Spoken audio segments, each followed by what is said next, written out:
हमने data mapping की बात की, हमने उनको मैनुअली भी कर लिया, ऑटोमेटेड तरीके से भी कर लिया। दोनों में चैलेंजेस है, दोनों के प्लस माइनस हैं, दोनों में बेस्ट प्रैक्टिसेस भी हैं। अब हम बात करेंगे कि कैसी सिचुएशन में चाहिए कि हम मिक्स बना लें। अगर आप एक बहुत बड़ी कंपनी हो और आप अफोर्ड कर सकते हैं online tools, automated is the best option. छोटी कंपनियों के लिए अगर ऑटोमेटेड टूल्स अफोर्ड नहीं कर सकते, manual is the best option. लेकिन इवन बड़ी कंपनियों के लिए भी एक हाइब्रिड मॉडल होना ज़रूरी है, क्योंकि कहीं कहीं आपकी ओवरसाइट होनी बहुत ज़्यादा ज़रूरी है।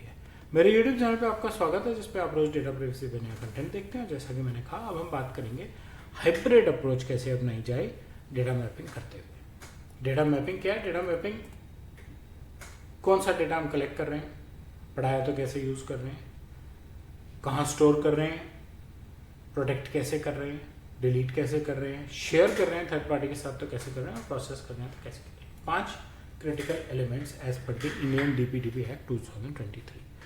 तो हमारे लिए ज़रूरी है कि हमने डेटा को समझें, उसको कैटेगराइज करें, उसको ट्रैक करें और देखें कि वो पूरी ऑर्गेनाइजेशन में कहाँ से कहाँ तक कैसे जा रहा है। हाइब्रिड डेटा मैपिंग, कुछ ऑटोमेटेड टूल्स एफिशिएंसी लाने के लिए, स्पीड बढ़ाने के लिए, कुछ मैनुअल एफर्ट एक्यूरेसी जज करने के लिए। कॉम्प्लेक्स मैपिंग्स में मैनुअल एफर्ट की बहुत ज़्यादा ज़रूरत पड़ सकती है। बहुत सारी डेटाबेसेस हैं, सब में फील्ड्स हैं, सब में कस्टमर इन्फॉर्मेशन है, आपस में इंटरलिंक कैसे हो रही हैं, मैनुअल की ज़रूरत कहाँ पड़ सकती है। मान लीजिए एक में कस्टमर आईडी न्यूमेरिक है और एक में अल्फा न्यूमेरिक है, कैसे मैप होगा? आप मैनुअली भी देख सकते हैं कि वो कैसे मैप होगा। सो ऑटोमेटिक में it is difficult to handle unstructured data, manual में it is easier to handle unstructured data, आसानी से कर सकते हैं अनस्ट्रक्चर्ड बोले तो फाइल सर्वर्स, है ना। ऑटोमेटेड टूल्स को कभी कभी दिक्कत आती है उनके वर्ड्स पढ़ के उनको समझने में।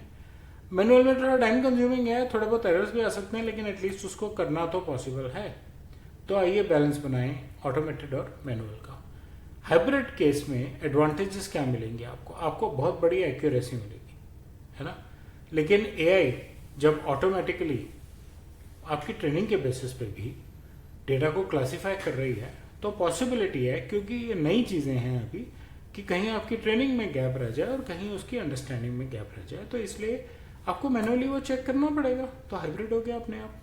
Scalability, large data sets, many servers, many databases, many applications, automated चाहिए। उनके आउटपुट को भी तो देखना ज़रूरी है। पता लगा लार्ज डेटा सेट्स की इंटरलिंकिंग में एक ऐसा आउटपुट आया जो आपके ऑब्जेक्टिव से ही मैप नहीं करता। हो सकता है आपको ये अंडरस्टैंडिंग मिले कि यार ये तो मेरे सिस्टम में जो हो रहा है ये तो वो है ही नहीं जो मैंने सोचा था हो रहा है। आपको ओवरऑल सिस्टम ही अपना रिवैम्प करना पड़ जाए।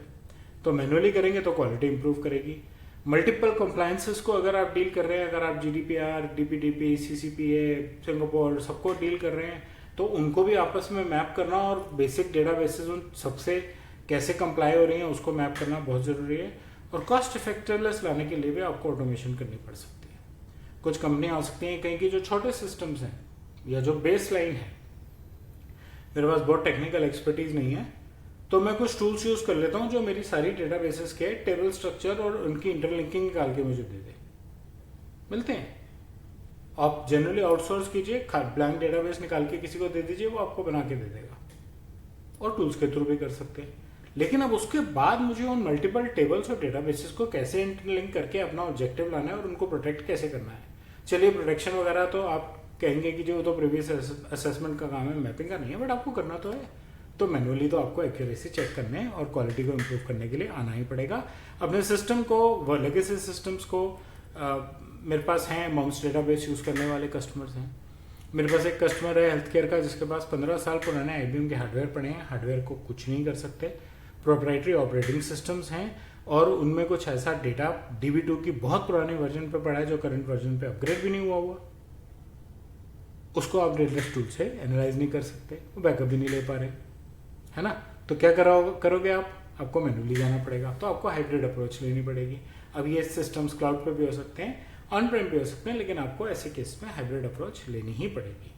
चैलेंजेस क्या है हाइब्रिड के? कोई भी एक्टिविटी शुरू करने से पहले उसका ऑब्जेक्टिव और पूरा वर्कफ्लो डिफाइन होना बहुत ज़रूरी है। अगर वो बैलेंस ही नहीं बना हुआ वर्कफ्लो में, तो चैलेंजेस ही हैं फिर उस काम में। आपके जो एनालिस्ट हैं उनकी ट्रेनिंग बहुत इंपॉर्टेंट है।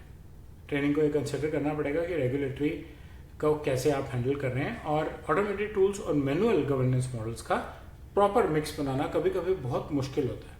आप डिसाइड नहीं कर पाते कि मुझे कौन सा काम ऑटोमेटेड टूल से करना है, कौन से मैनुअल से करना है। और ये क्योंकि नया सब्जेक्ट है प्रिवेसी और डेटा मैपिंग, इसलिए टाइम भी ज़्यादा लग सकता है, लेकिन everything will evolve and you will get right solutions as you start working. अपनी इन्वायरमेंट के हिसाब से जब आप काम करेंगे आपको सही सॉल्यूशन भी मिलेंगे। As a best practice, large scale mappings, multiple applications, आप AI बेस्ड टूल्स यूज़ कीजिए। उनकी फाइन ट्यूनिंग के लिए आप मैनुअल एफर्ट कीजिए। गवर्नेंस पॉलिसीज बिल्कुल क्लियर बनाइए जिससे कि आप टूल्स को भी ठीक से डिसाइड कर सकें, मैनुअल एफर्ट के भी रोल को डिफाइन कर सकें। डेटा विजुअलाइजेशन डैशबोर्ड्स के थ्रू कीजिए। रिपीटेड टास्क को ऑटोमेट कर लीजिए और हर चीज़ के ऊपर ह्यूमन ओवरसाइट होनी बहुत ज़्यादा ज़रूरी है जिससे कि क्रिटिकल डिसीजन मेकिंग में कोई गलती ना आ जाए। ये बात है best practices around hybrid data mapping की। आपको क्योंकि वो एक कॉन्टिन्यूस चीज़ चलनी है, क्योंकि आपके यहाँ अगर आप बड़ी कंपनी है, नई एप्लीकेशन डेटाबेसेस ऐड होती रहती हैं, तो आपको एक पूरा गवर्नेंस मॉडल प्रॉपर बना के उस हिसाब से अपने पूरी एनवायरनमेंट को ऑप्टिमाइज करके चलना और मॉनिटर करते रहना पड़ेगा। सो हाइब्रिड डेटा मैपिंग पे बस इतना ही। कल हम बात करेंगे प्राइवेसी रिलेटेड डेटा मैपिंग पे। मुझे उम्मीद है आपको मेरे वीडियो का कंटेंट अच्छा लगा होगा। बेल और लाइक आइकन दबाएं, मेरे चैनल से सब्सक्राइब करें और अपना फीडबैक कमेंट सेक्शन में शेयर करें। धन्यवाद।